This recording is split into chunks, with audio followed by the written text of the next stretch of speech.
사도행전 28장 17절에서 22절입니다. 한 절씩 교독하겠습니다. 제가 먼저 읽겠습니다. 사흘 후에 바울이 유대인 중 높은 사람을 청하여 그들이 모인 후에 이르되, 여러분 형제들아, 내가 이스라엘 백성이나 우리 조상의 관습을 배척한 일이 없는데 예루살렘에서 로마인의 손에 죄수로 내준 바 되었으니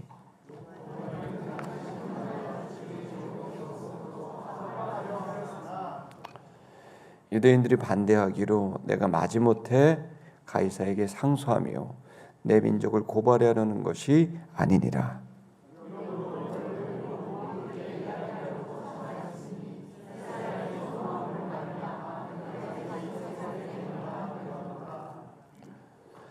그들이 이르되, 우리가 유대에서 네게 대한 편지도 받은 일이 없고 또 형제 중 누가 와서 내게 대하여 좋지 못한 것을 전하든지 이야기한 일이 없느니라.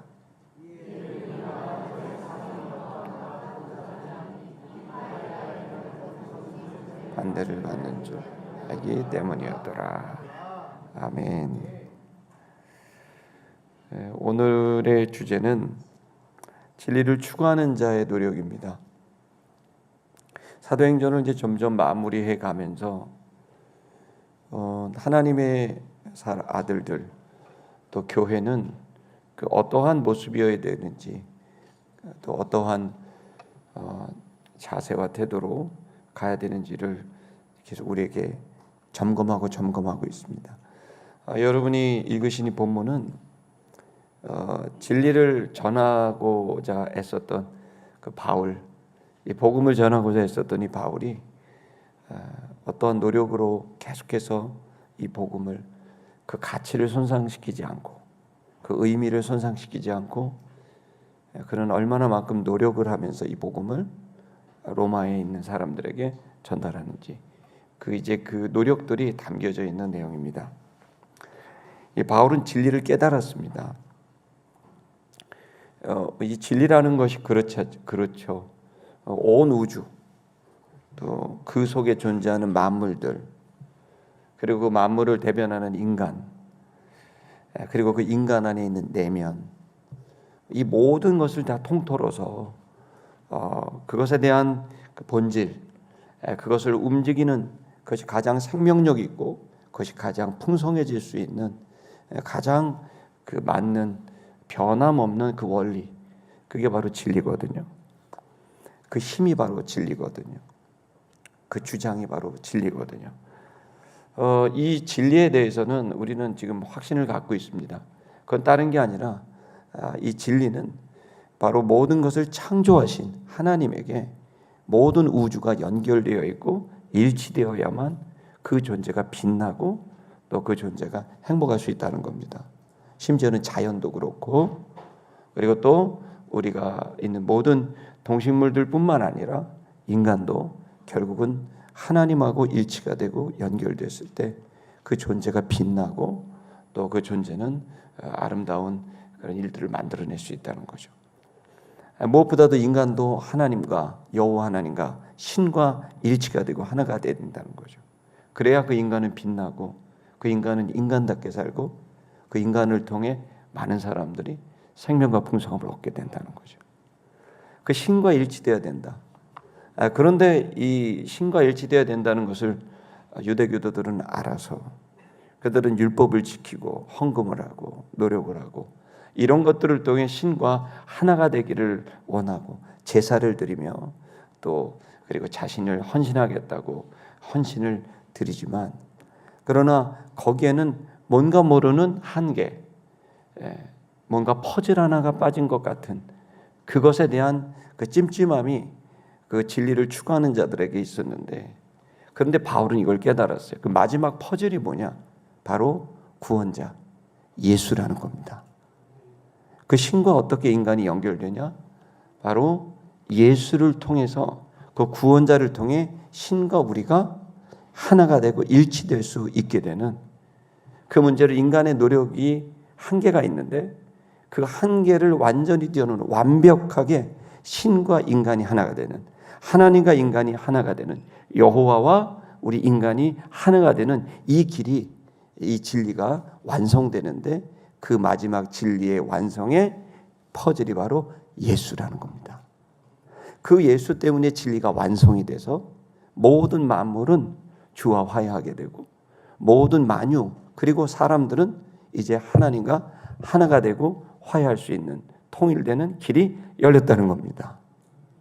그리고 그 소식을 전하였습니다. 그 기쁜 소식이 바로 복음입니다. 그것은 신이 그것을 계획한 것을 이루셨다는 겁니다.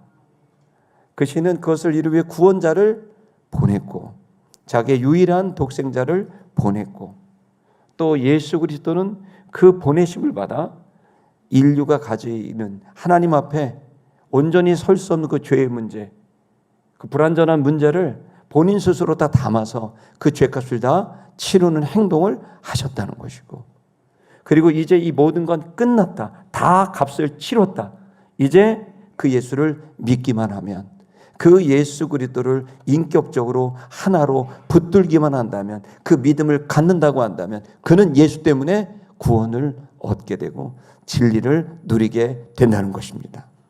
그래서 진리는 다른 게 아니라 바로 예수 그리스도입니다. 그래서 예수님은 직접 내가 곧 진리다, 내가 곧 생명이다, 내가 곧 길이다라고 말씀하신 겁니다. 여러분 이 시간 이 진리를 깨달았어요. 어떻게 살아가야 될지 길을 알았어요.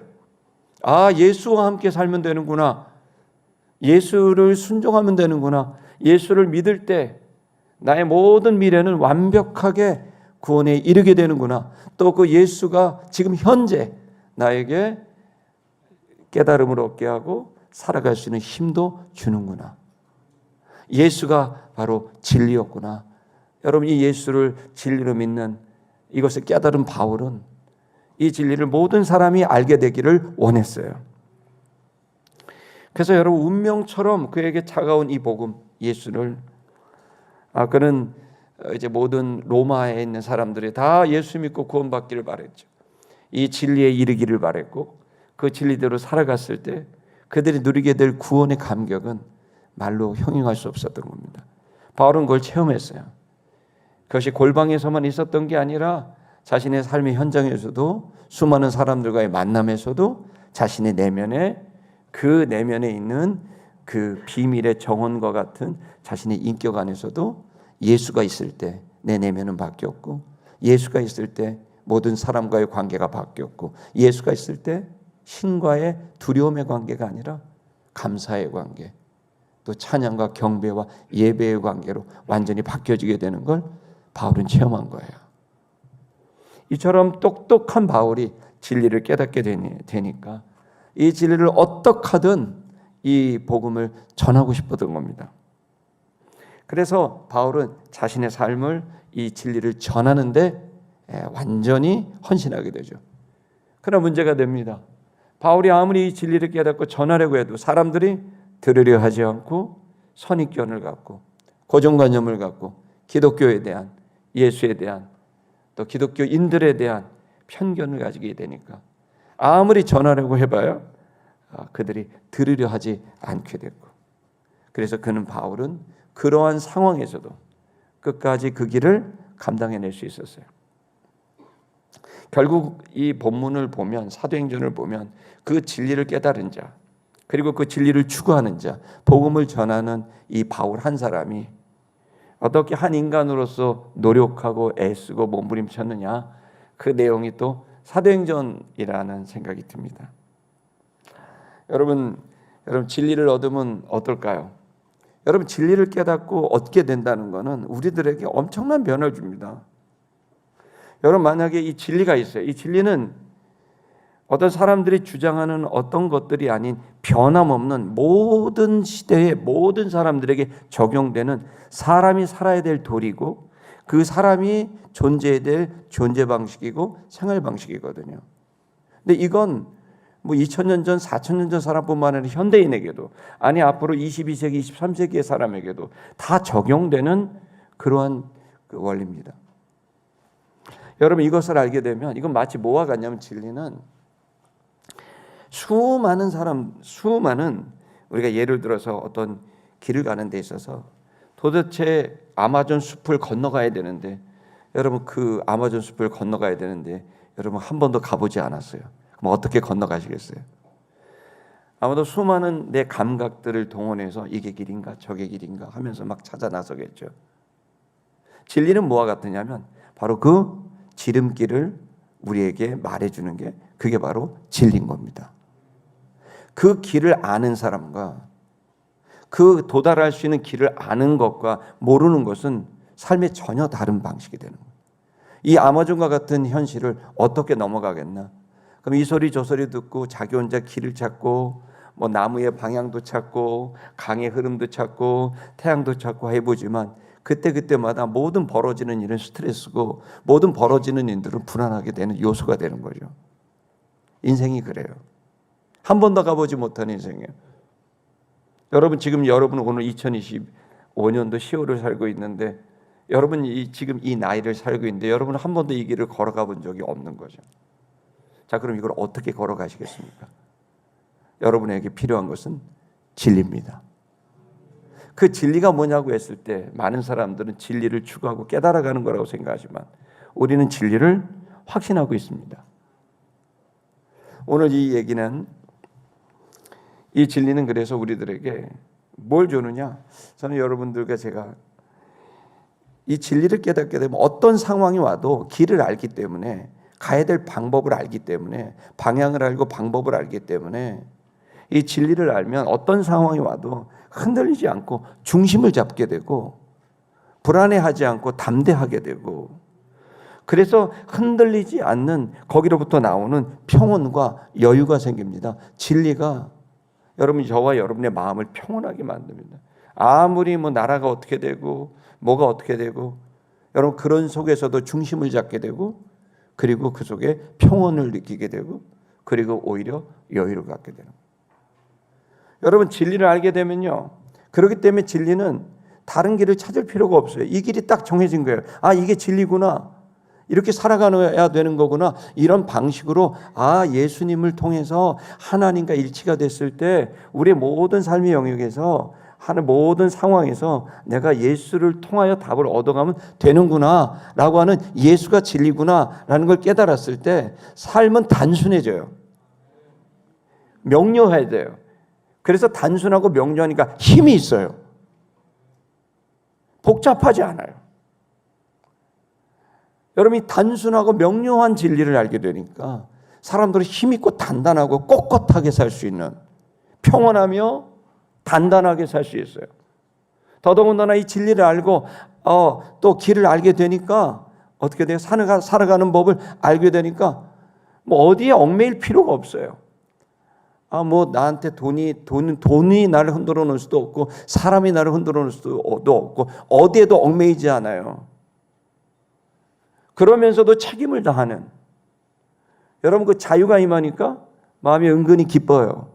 자유가 임하니까 재밌어요. 진리를 알고 나니까 이거 길 아닌데 고생들 하네. 이거 진리 아닌데 많이 생각했는데 그 길 아닌데, 저렇게 살아도 또 방황할걸, 저렇게 살아도 또 불안할걸, 저거는 좀 멋진 말이긴 한데 실제로 할 수 없을걸, 율법이 613가지 지키면 구원하는데 못 지킬걸, 애쓰고 금식하고 해보지만 안 될걸, 자신의 한계가 있다는 것을 진리를 알아보려니까 여러분 그 사람은 흔들리지도 않고, 여러분 진리를 알게 되니까 단단해지게 되고 힘이 있게 되고 여러분 기쁘고 평온하게 살 수 있는 것이 진리를 아는 자의 힘 아니겠습니까? 여러분 그런데 지금 많은 사람들이 교회를 그렇게 열심히 다니고 오랫동안 다니지만 그들이 그 평온을 얻는 건 사실은 돈이 좀 있으면 평온해져요. 여러분이 지금 이렇게 얘기하면 여러분이 어떻게, 제가 지금 여러분들한테 한 100억 쏘겠습니다. 할렐루야. 여러분 통장번호 알려주시면은 제가 100억을 딱 현금으로 쏠게요. 자, 여러분 마음은 어떻게 하세요? 벌써 웃잖아요. 평온합니다. 얼마나 평온하고 즐겁습니까? 행복합니다. 네. 근데 실제로 100억을 갖고 있는 사람을 보세요. 끝도 없이 거짓말하죠. 끝도 없이 그걸 갖다 덮으려고 하죠. 잃어버릴까 불안해하죠. 근데 여러분, 우리는 그렇게 생각을 하는 거예요. 근데 너무 놀랍게 기독교인들이 그렇게 살아요. 진리로 사는 게 아니에요. 진리를 추구하며 사는 게 아니고 다른 것으로 평온을 대체하고. 여러분 안에 현금 100억이 딱 있어요. 어때요? 힘이 좀 들어가시나요? 제가 아는 지인분의 어떤 분은 항상 직업에다가 10만 원짜리, 5만 원짜리 이만큼 껴놓고 다녀요. 항상 돈 낼 때 그거를 이렇게 보여주면서 줘요. 그 힘이죠. 근데 그것이 힘도 맞는데 여러분, 그것이 영원한 걸까요? 진리는 영원한 거예요. 그 영원하지 않거든. 근데 그 삶을 계속 추구해요. 여러분, 제가 여러분에게 말씀드리고 싶은 것은 우리가 이렇게 어렵게 이 자리까지 왔고 우리는 정말 이 진리에 다다르고 있고 그 진리라는 것을 알고 있다면, 여러분의 이성적 그 지성이 그걸 이해했다면 저는 여러분이 더 나아가게 되길 바랍니다. 그 진리를 누리기를 축복합니다. 바울은 누렸던 사람입니다. 돈 한 푼 없죠. 그러나 그는 얼마나 단단했고 당당했습니까? 여러분, 그에게 권력이, 그 많은 권력을 내려놨죠. 산헤드린 공회 회원권도 내려놓고 바리새인 중에 바리새인으로서 최고의 종교적 정치적 리더십을 다 내려놨는데도 그는 단단했고 그는 평온했고 그는 자유로웠습니다. 뭘까요? 진리가 그를 자유케 했습니다. 이 사실을 저는 여러분이 믿게 되기를 축복합니다. 여러분의 앞에선 담임 목사도 사실 딱 보면 되게 있어 보이지만 땡전 한 푼도 없습니다. 할렐루야. 근데 여러분, 그거와 왜 진리가 저를 평온하게 만들고 진리가 저를 은근히 기쁘게 만들고 진리가 저를 어떤 권력가나 돈에도 얽매이지 않는, 돈 몇 푼 돈에 구차한 말할 필요가 없는 진리를 추구하는 삶을 살게 되거든요.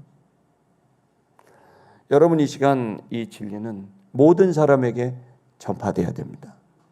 이 진리인 예수 그리스도를 통한, 믿음을 통한 이 삶의 방식은 진리인데, 이 예수 그리스도를 통한 삶의 방식을 모든 사람들이 추구하기 시작했을 때 그들이 누리게 될 평안과 기쁨과 자유는 여러분, 그 어떤 가치로도 바꿀 수 없는 영원한 가치입니다.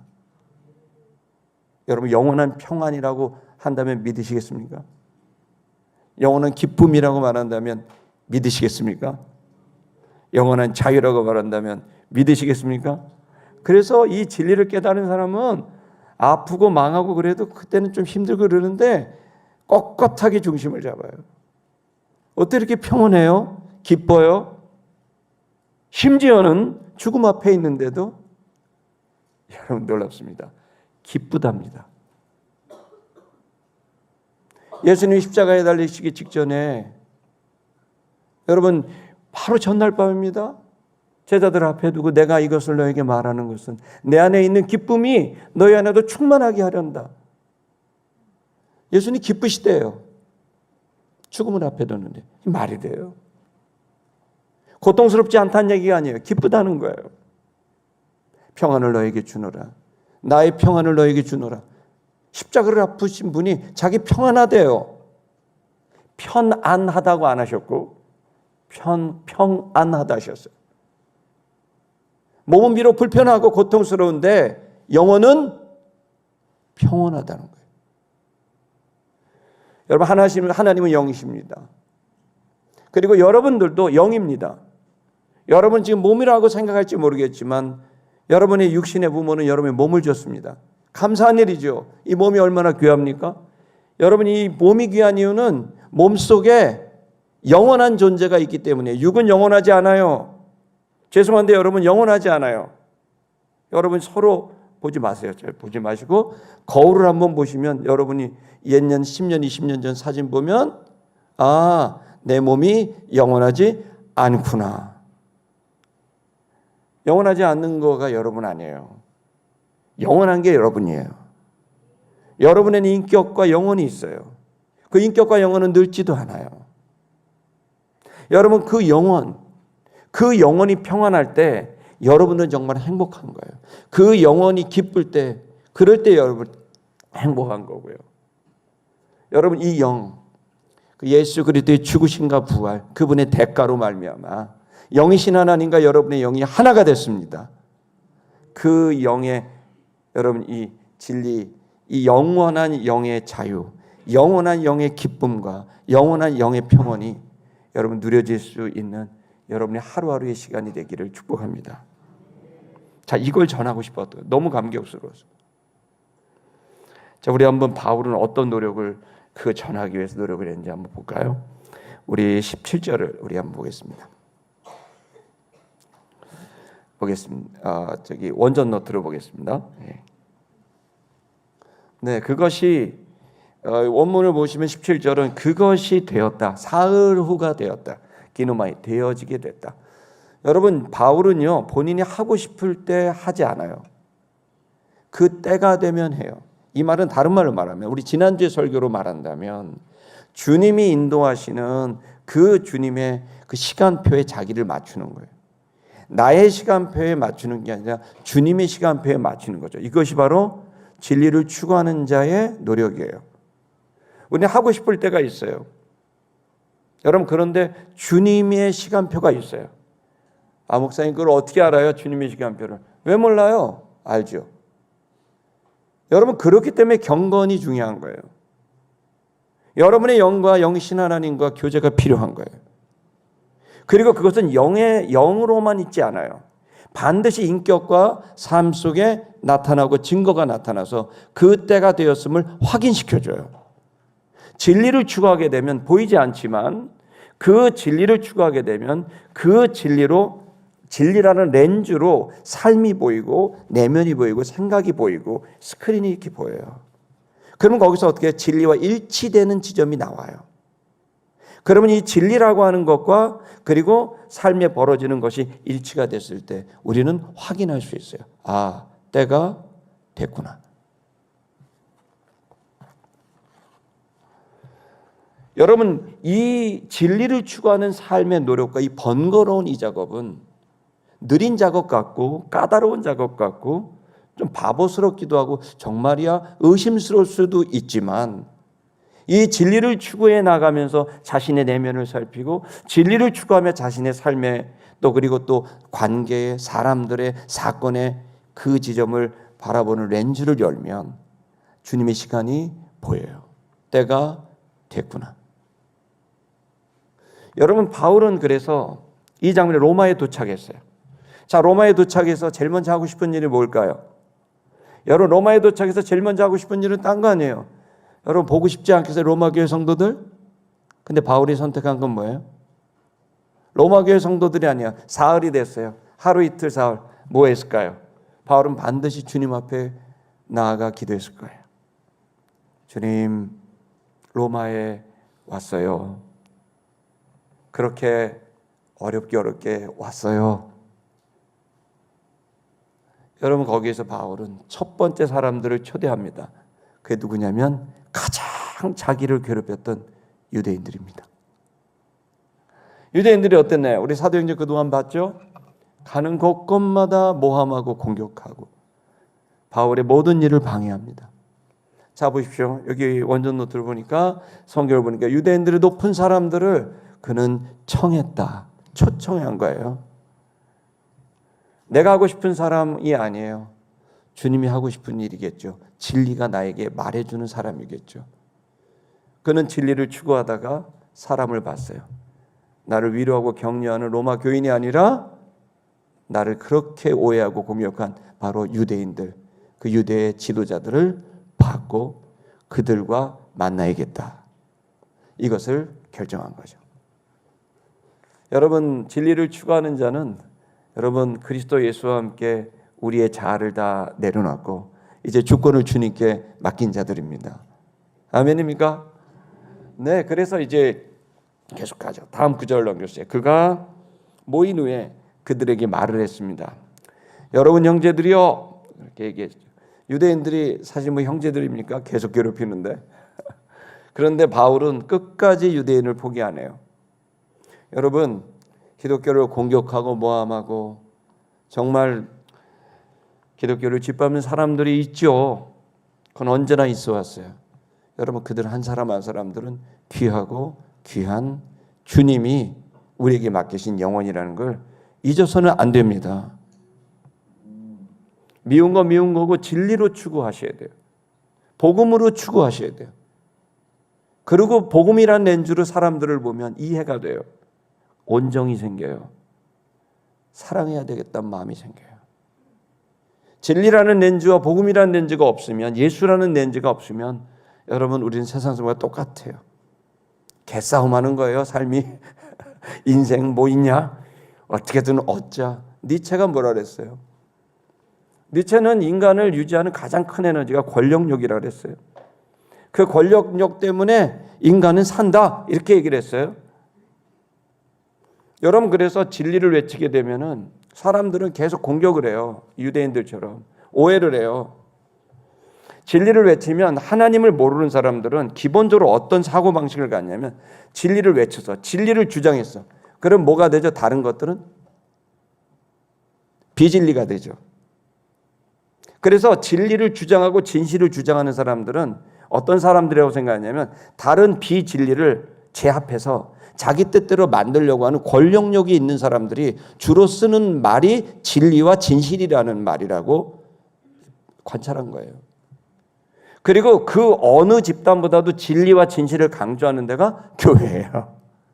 그리고 이미 진리와 진실을 강조했지만 엉터리같이 살았던 지도자들이 있었기 때문에 사람들은 저 봐, 저 권력욕이야, 갖고 싶은 소유욕이야, 욕심이야, 욕심꾸러기가 더 진리 얘기 많이 하고 욕심꾸러기가 다 진실 얘기 많이 해 라고 하는 혐의를 부여해요. 여러분, 기독교는 지금 그런 혐의론적 관점에서 지금 사람들이 보고 있다는 걸 알아야 돼요. 그래서 우리가 진리를 말하면 타 종교들이 위협부를 받아요. 왜냐하면 다른 종교들은 자기만의 진리가 있거든요. 여러분, 다른 종교는 뭐죠? 무슬림들은, 이슬람들은 뭐가 진리죠? 경건이 진리예요. 열심히 그 알라에게 헌금하고 노력하고 거룩한 전쟁을 싸우고 대가를 지불하고 하루에 5번, 7번씩 기도하고 이 경건을 하는 게 네가 구원받는 일이고 네가 행복해지는 길이고 그게 너의 존재의 원래 이유야 라고 하면서 진리를 경건에만 뒀어요. 종교에만 둔 거예요. 여러분, 지금도 여기 이촌동에도요, 길 가다 보면 지금 이 동네에 무슬림이 엄청 많이 이사 와서 길 가다가 절을 하더라고요. 길바닥에서, 옆 슈퍼 앞에서. 그들은 그 경건이 진리라고 보는 거예요. 여러분, 뭐 예를 들어 불교는 공이죠. 공은 뭐죠? 비우는 거예요. 그래서 아무것도 없는 거를 추구하는 거예요. 공을. 그래서 산에 들어가시는 거거든요. 그게 진리라고 생각해요. 나를 비운다. 여러분, 도교는 당연히 도겠죠. 주역, 우리 사주팔자 보시죠. 궁극이라, 궁극이라는 것이 진리고 궁극에 이르는다. 그래서 긍지를 갖고 나아가야 된다. 이게 주역이 말하는 거잖아요. 그런 진리론들이 다 있단 말이에요. 근데 이제 그 이론은 되는데 진리라는 건 입증이 돼야 돼요. 현실 속에 이루어져야 되는 거예요. 그리고 그건 실천돼야 되는 거죠. 진리는 그런 곳에서 입증이 될 수 있는 거죠.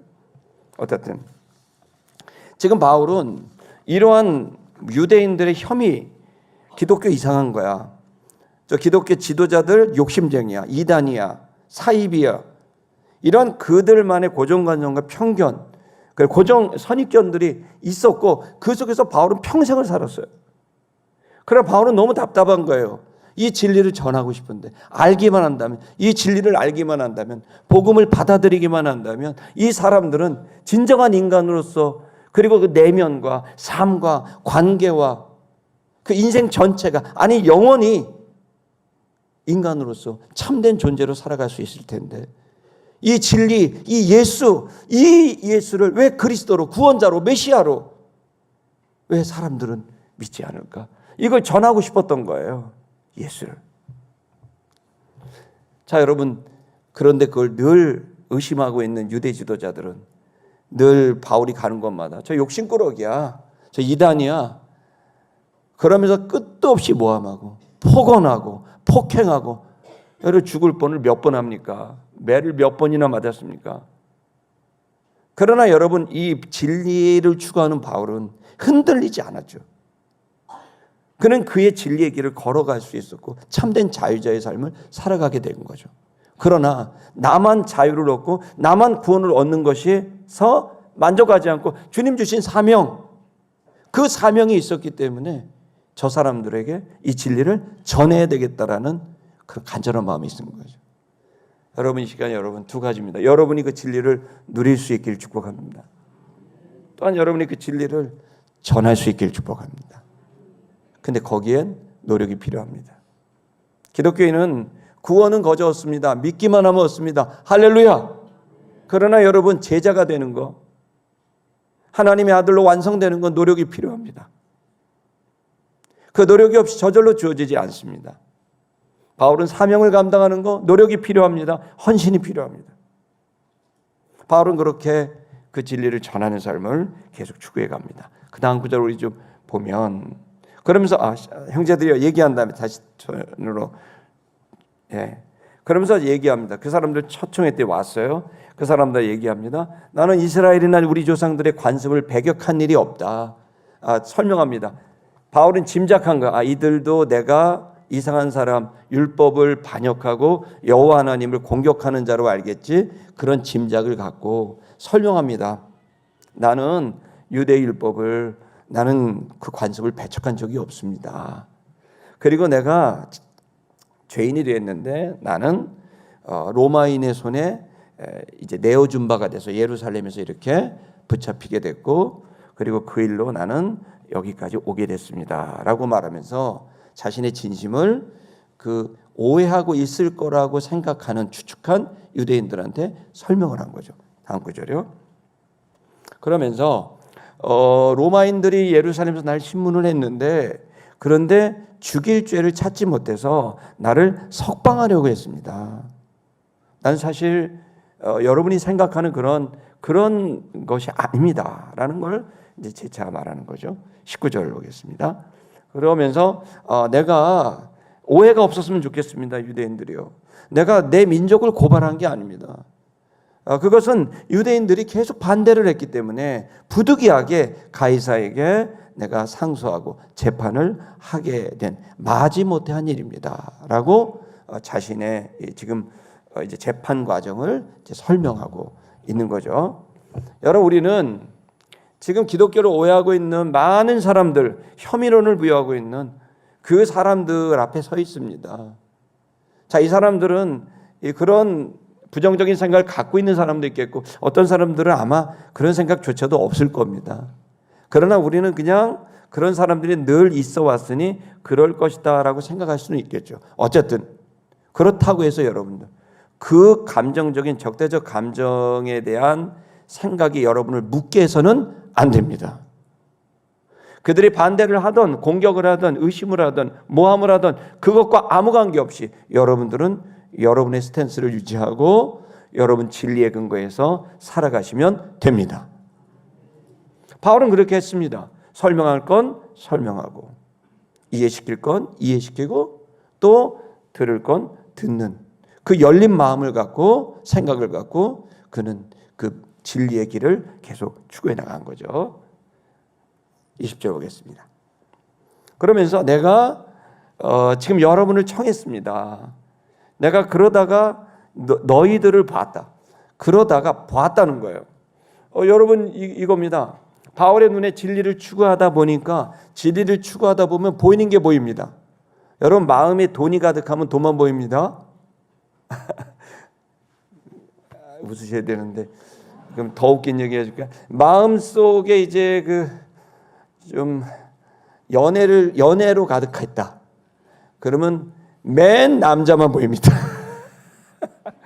여러분, 그렇죠? 또 여러분이 만약에 몸 관리, 내가 뭐 가나 초콜릿처럼 이렇게 식스팩을 하겠다 이런 생각을 갖고 내가 좀 몸짱이 되겠다. 그러면 맨 단백질만 보이고 맨 아령만 보이고 뜀박질하는 그 335 뜀박질하는 사람들만 보일 겁니다. 마음에 뭐가 차였느냐에 따라 보이는 게 달라져요. 마음에 진리가 차면 보이는 게 달라져요. 마음에 진리가 차니까 나를 그렇게 오해하는 유대인들이 보였다는 거예요. 여러분, 이런 삶이 기독교인의 삶이고 그 삶은 예수 그리스도가 마치 부활한 것 같은 삶이 되는 거예요. 그러면서 이 유대인들이 보였고, 그래서 여러분들을 뭐 하려고 초대했다고요? 함께 이야기하려고 초대했다. 그러니까 바울은 갇혀져 있지 않아요. 고정관념으로 자기를 딱 묶고 난 얘네하고 얘기 안 해. 말해봐야 통하지 않는 저 유대인 집단들, 그러면서 딱 굳어있지 않아요. 한 영혼이라도 구원하고 싶은 거예요. 그게 진리를 추구하는 사람의 태도예요. 그 사람들이 공격을 해도 그래도 그 영혼을 봐요. 진리라는 이 렌즈는 그 영혼을 봐요. 그 영혼을 이해해요. 그리고 그 영혼에 대한 온정을 갖게 해요. 그리고 그 영혼에게 정말 진심으로 축복하게 하는, 이것을 하게 하는 게 진리라는 것이 우리에게 주는 놀라운 축복이에요. 여러분, 이 자리에 오신 거 잘 오신 거예요. 또 여러분 이 자리에 와서 뭐래요? 진리를 여러분 마음에 담으시는 거죠. 또 여러분이 여기서 일주일에 한 번 진리 담으면 금방 이 진리 다 빠져버려요. 그러니까 여러분 이 여운을 갖고, 이 진리라는 여운을 갖고 여러분의 골방으로 들어가셔야 돼요. 룸처치 하셔야 돼요. 룸에 들어가서 혼자 교회 하셔야 돼요. 그 속에서 주님을 예배하고 말씀을 보고 진리를 채우고 은혜를 채우면 은혜와 진리가 충만하더라. 여러분, 놀라운 생명체가 되는 거예요. 그러면 은혜와 진리가 충만하면요, 진리가 충만하면 이해가 되고요, 은혜가 충만하면 온정이 생겨요. 품지 못할 사람이 없고 이해하지 못할 사람이 없어요. 그 예수의 모습이에요. 여러분, 우리의 이 경건은 주일날 이렇게 공예배를 드리고, 또 그리고 여러분의 골방에 들어와서 여러분 홀로 예배를 드리고, 이 모든 일들은 바로 여러분들을 온전하게 만들어가는, 진리를 채우는 작업이고, 진리가 들어오고 복음이 들어오고 예수가 들어오면 그 렌즈가 열리게 되면서 그동안은 돈이 보이고 사람이 보이고 막 이랬더기만 했다가 드디어 그 내 주변에 있는 가족의, 내 자식의 영혼이 보이고, 내 딸의 마음이 보이고, 내 아들의 마음이 보이고, 우리 아들이 이렇게 했구나,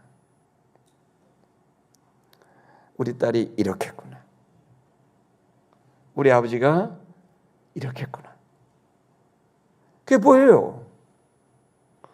진리는 우리에게 이해를 시키고, 은혜는 우리에게 온정을 줘서, 여러분 우리의 삶이 작은 예수가 될 수 있도록, 인위적으로 꾸미는 게 아니에요.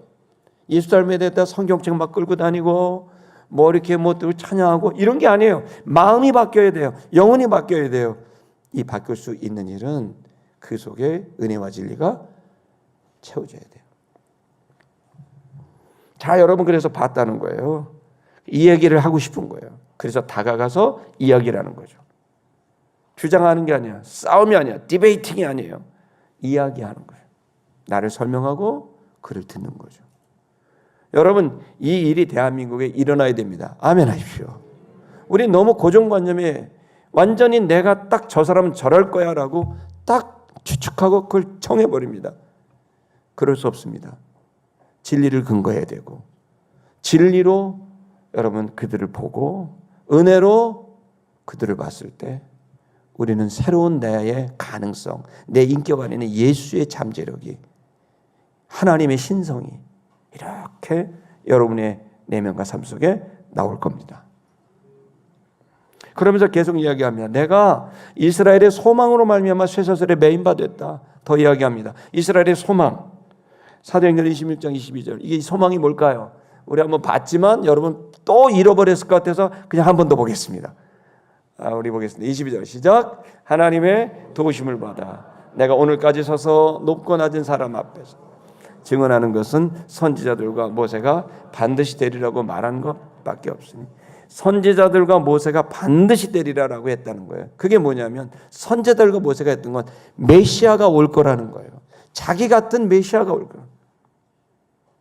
그가 올 거라는 거예요. 그러니까 여러분이 메시아가 오게 되면 구원이 이루어지게 된다는 거예요. 하나님과의 모든 관계가 다 해결된다는 거예요. 하나님과 하나가 된다는 거예요. 그는 우리 하나님이 되시고 우리는 그의 백성이 되는 이 관계가 이루어지게 될 거라는 그 예언을 한 겁니다. 근데 그가 와서 우리에게 주는 놀라운 증거가 있을 거 아닙니까? 이게 메시아인지 아닌지 어떻게 알아요? 그게 뭐냐면 바로 인간의 궁극적인 가장 높은 벽인 죽음을 이기는 부활에 대한 거예요. 여러분 24장 15절 읽겠습니다. 시작. 그들이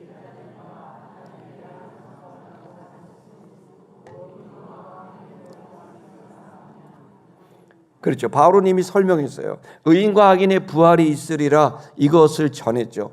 이걸 사두개인들은 부활이 없다고 믿었고 바리새인들은 부활이 있다고 믿은 거죠. 그래서 둘이 충돌이 일어난 거예요. 그러나 결국 어떻게 돼? 이 부활 문제 때문에. 그럼 이 부활이 있냐 없냐? 그 첫 번째 부활자가 누구죠? 예수 그리스도인 거죠. 그래서 예수가 부활했다라고 이야기하자 사두개인들은 기겁하고 바울을 죽이려고 했고 초대교회를 죽이려고 했던 거죠. 그리고 예수가 부활했다고 하니까 율법에 대해서 공격받는다고 생각한 바리새인들도 거기에 협조하게 된 거죠. 결국 바울이 이렇게 고생하게 되는 이렇게 감옥에 갇히게 된 결정적인 얘기는 부활에 대한 얘기 때문에 그랬던 거예요. 그래서 이스라엘의 소망이다라고 표현했죠. 여기서는 하나님께 향한 소망이라고 얘기했고 이건 이스라엘의 소망. 그건 뭐예요? 부활에 대한 소망인 거예요.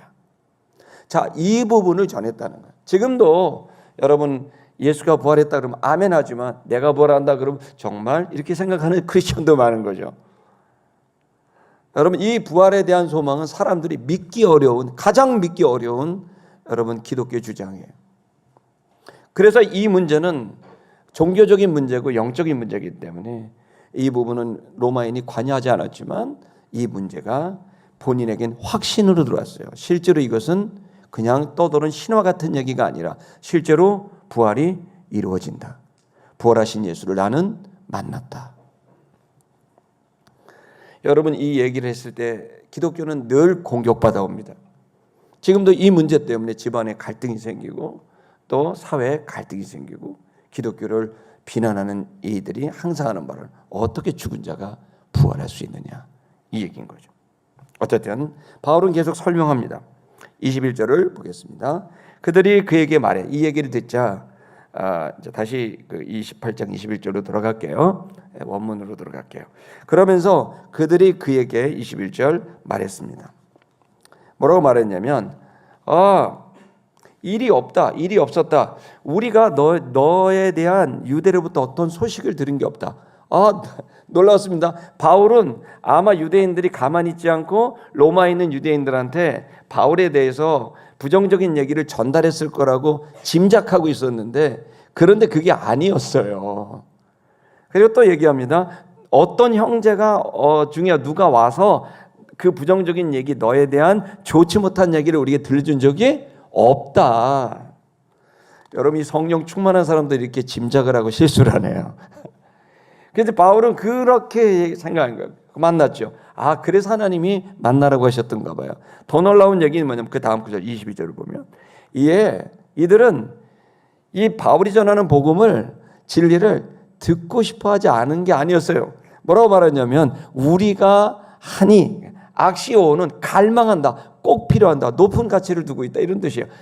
놀랍습니다. 듣고 싶다는 거예요. 물론 알고는 있자. 어떻게 알고 있냐? 너에 대해서는 모르겠다. 근데 너의 즉 기독교에 대해서는 알고 있다. 이 기독교가 어디를 가든지 반대를 받고 있다는 사실은 우리가 이미 알고 있다. 그런데 사실 이 기독교가 뭔지 모른다. 그러니 너의 사상이 어떠한지 내게서 직접 듣고 싶어 한다. 네가 초대했을 때 우린 기뻤다. 너를 통해 그 기독교라는 걸 알고 싶었기 때문이다. 여러분 굉장히 놀라운 얘기죠. 바울은 이런 본인의 짐작이 틀렸는데 오히려 이것은 기회가 됐다는 거죠. 만약에 내가 딱 고정관념을 갖고 이 사람들하고는 대화가 안 통해. 난 이방인들하고만 대화할 거야. 이랬다면 유대인들에게 복음이 전파될 수가 없었겠죠. 자, 여러분, 이 시간 오늘 저는 여러분들에게 진리를 가진 자의 수고, 노력에 대한 말씀을 나눕니다. 그건 다른 게 아니라 여러분 주변에 우리는 진리를 전하는 일에 대해서 여러분들이 적극적이라고 저는 생각합니다. 저희 시티미션교회 아주 좋은 문화라고 생각합니다. 진리를 전하고 복음을 전하고 싶어서 친구들을, 가족들을, 여러분 그러면서 진리를 나누시는 여러분들의 마음에 대해서 격려와 축복을 맞이 않습니다. 그런데 여러분들이 또 하셔야 될 일은, 진리를 추구하는 자들은 여러분의 개인적인 사적인 감정이나 생각을 갖고 사람을 대해서는 안 됩니다. 내가 불편한 사람, 말이 안 통하는 사람이라고 여러분이 체험을 했고, 예전에는 정말 저 사람하고 아픈 상처를 받는 경험이 있어서 저 사람하고 대화는 안 돼라고 여러분이 딱 정해놓은 사람이 있을 수가 있죠. 그러나 여러분 이걸 아셔야 됩니다. 어쩌면 그 사람은 지금 바뀌었을 수 있습니다. 그리고 그 사람에게 여러분들은 작은 예수가 돼서 그를 구원하는 통로가 될 수 있다는 걸 아셔야 됩니다. 성도 여러분, 저는 여러분들이 대화가 되든 대화가 안 되든, 여러분 생각할 때 너무 까다롭고 어렵고 피곤한 사람이야 라고 생각을 하든, 아니면 여러분들에게 대해서 호의적인 생각을 갖든, 그 모든 생각들을 내려놓으셔야 됩니다. 여러분은 골방에 들어가 주님을 만나야 됩니다. 주님의 진리를 여러분 안에 넣고 그 은혜를 보고, 그리고 그 주님 앞에 기도하게 됐을 때 주님은 여러분에게 맡긴 사람들에 대한 오해와 편견과 고정관념을 내려놓으라고 100% 말씀할 겁니다. 제가 만난 하나님은 항상 그렇습니다. 제가 여러분들에게 부끄럽지만 가끔 간증하면, 저는 한 1년에 한 번씩 꼭 1년에 보면 원수가 없는 게 제 목표인데 원수가 생깁니다. 할렐루야. 꼭 매년 몇 명씩 생깁니다. 그러면 12월이 되기 전에 하나님께 기도하면 그 사람 얼굴이 떠오릅니다. 제일 중요한 만남은 그 만남이에요. 그를 초대하고 용돈을 준비해서 20만 원씩 준비 딱 하고 봉투에 넣고 만나서 제일 좋은 호텔로 가고 음식점을 가서 먹어요. 그럼 이 사람이 속으로 그래요. 얘 또 무슨 얘기를 하려 이러나. 어떤 사람은 정말 저희 가정이 이상한 가정이다, 제가 교회 원금을 착복했다, 뭐 별의별 소식을 다 하는 그런 이상한 사람들도 있지만, 그러면 그걸 어떻게 해요? 그래? 너 다시는 안 봐 임마. 너는 아웃이야. 이렇게 하고 싶은 생각이 있겠죠. 그러나 여러분, 진리를 추구하는 사람은 나를 공격을 했던 모함을 했던 그것과 아무 관계없이 주님의 마음을 받아내야 됩니다. 이건 어려운 일입니다. 그러나 여러분 도전하셔야 됩니다. 여러분 그 속에서 진리가 주는 힘을 체험하셔야 돼요. 그 극단적이고 드라마틱한 그 상황 속에서 하나님, 우와, 인간 나 완전히 죽이려고 하는 이상한 사람인 줄 알았는데 여러분이 바울처럼 초대하고 같이 이야기를 하고 나누게 됐을 때 그 사람 속에, 아니 사실 난 그런 마음이 아니야, 내가 오해했었어라는 사과가 나오기도 하고, 오히려 그것은 비온 날에 땅이 굳는다고, 그 관계가 평생 가는 관계가 저는 여러 명 만들어 봤습니다. 진짜 실력이 뭘까요? 성도 여러분, 우리가 경건의 성장을 하는 것은 그 경건을 통해 하나님과 1대1의 관계를 가져서 그 진리와 은혜를 받는 겁니다. 그리고 그 진리와 은혜를 받고 자기의 성장을 해서 내 스스로 용기를 갖고 아량을 좀 넓혀서, 그래서 그 사람들에게 찾아가는 관계의 성장까지 가야 좋은 신앙입니다. 사적인 감정, 상처 때문에 계속 사람들을 여러분이 계속 분별하고 피해 다니게 된다면 그것처럼 부자연스러운 게 어디겠습니까? 여러분 진리의 힘을 자신감 있게 믿으셔야 됩니다. 은혜의 힘을 믿으셔야 됩니다. 그래서 이 주님께로 받은 이것을 여러분 우리는 나아가 그들을 만나는 과정으로 여러분 이어지게 됐을 때 여러분 기가 막힌 역사가 일어나게 되지 않겠습니까? 여러분 그렇습니다. 그래서 저는 여러분에게 이렇게 도전합니다. 진리는 여러분들에게 영원한 평온을 주고 어떤 상황에서도 중심을 잡을 수 있는 엄청난 단단한 줏대를 갖게 하는 그 안정감을 갖게 하는 힘을 줄 겁니다. 또 진리는 여러분 단순하고 명료한 삶, 진리적 삶을 추구해서 하나님을 경외하고 사람을 존중하고 사랑하는 그 단순하고 명료한 그 삶을 주어서 여러분들을 힘있게 살아가게 될 겁니다.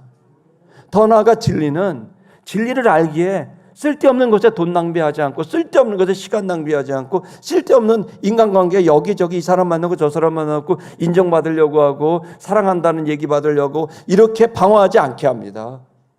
이 진리는 우리에게 분명히 알게 해서 그 어떤 것에도 얽매이지 않고, 사람이 칭찬하든 비난을 하든 그 돈이 압박을 하든 나에게 기회를 주든 아무 관계없이 어떤 것에도 얽매이지 않는 자유를 갖게 하며, 동시에 방종하지 않고 내게 주어진 책임을 다할 수 있도록 만드는 여러분 엄청난 힘을 진리가 우리에게 주는 거예요.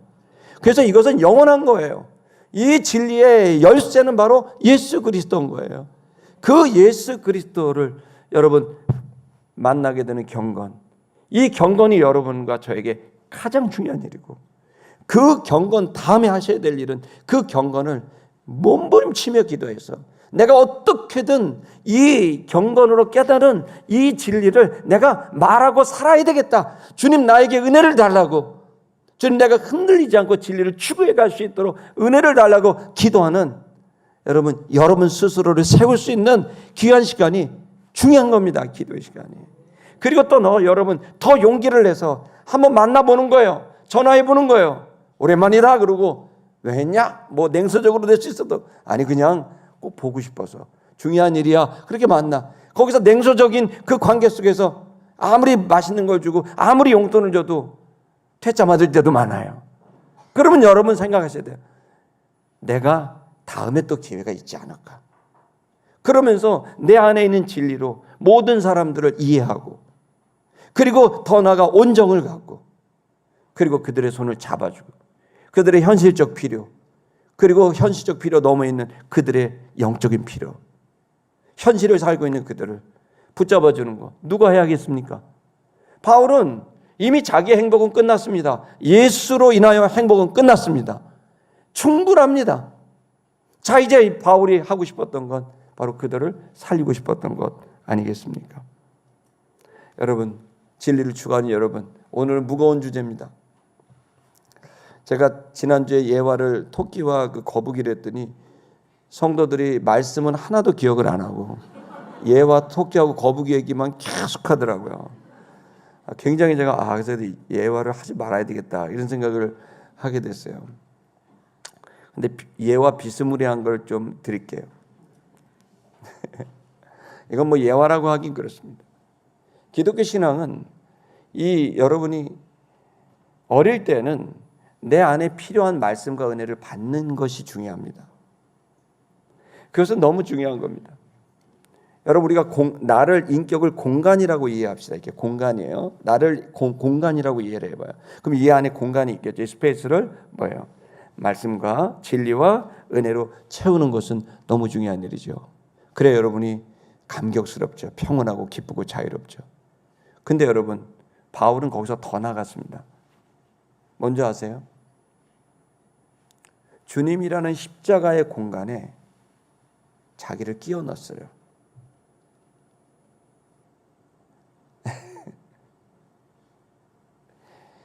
기독교 신앙은 어릴 때는 내 공간에 주님의 진리와 은혜와 주님을 모시는 거예요. 주님은 껴들어오신 거예요. 나라는 존재에 들어오실 수가 없어요. 그분은 그런 존재가 아니에요. 나라고 하니 작고 형편없는 존재, 이 안에 더럽고 좁고 치졸하고 나라고 하는 이 들어올 수 없는 인격 안에 주님이 끼어 들어오신 거예요. 그것은 그분의 노력이고 그분의 희생이에요. 그것으로 우리는 만족하고 기쁘죠. 근데 여러분, 이제 바울과 같은 신앙으로 나아가는 성장하는 여러분들, 저도 그렇고 여러분들, 우리는 그 다음으로 가야 돼요. 그건 뭐냐면 나라는 존재를 주님의 십자가에 끼어 넣어야 돼요. 잘라낼 걸 잘라내고 늘릴 것 늘려서 그 주님에게 나를 맞추는 일, 여러분, 그것은 우리들에게 내면의 온전함뿐만 아니라 더 나아가 진짜로 주님의 사람이 되게 하는 엄청난 힘을 갖게 합니다. 저는 우리 시티미션교회 성도 여러분들이 난 모르겠다, 난 너무 힘들다, 그럼 받으세요. 아멘. 근데 내가 좀 진리를 알았다, 영적으로 철들었다, 그럼 여러분 하고 싶은 대로, 알고 싶은 대로, 되고 싶은 대로가 아닌 주님이 되고 싶은 대로, 주님이 하고 싶은 대로, 주님이 원하는 대로 나를 끼워 맞출 수 있는, 여러분, 주님의 틀에 나를 채울 수 있는 영적 도전이 여러분에게 있기를 주의 이름으로 축복하고, 그 은혜가 있기를 주의 이름으로 다시 한번 축복합니다.